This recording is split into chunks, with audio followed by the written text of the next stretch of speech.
नमो बुद्धाय, जय भीम. मी Pushpa Naveen Gaikwad, the Buddhist society of India, केंद्रीय शिक्षिका, समता सैनिक दल, कल्याण येथून बोलत आहे. आज मी तुमच्यासमोर धम्मपदामध्ये असणारे सहस्त्रवग्गो यामधील गाथा वाचन करणार आहे.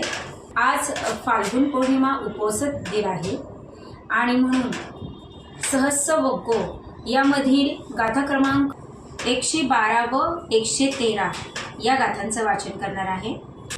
योच वत्ससतः जीवे कुसतो हीनवीर्यो एकाह जीवितं सेयो वीर्यमारभतो नः.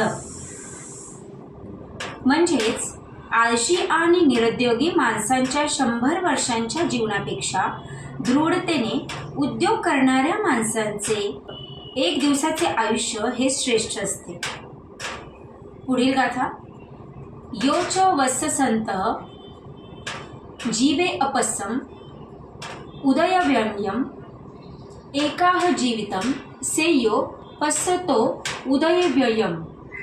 अर्थात उत्पत्ती आणि विनाश यांचा विचार न करता जगलेल्या 100 वर्षांच्या आयुष्यापेक्षा उत्पत्ती आणि विनाश यांचा विचार केलेले 1 दिवसाचे आयुष्य श्रेष्ठ असते.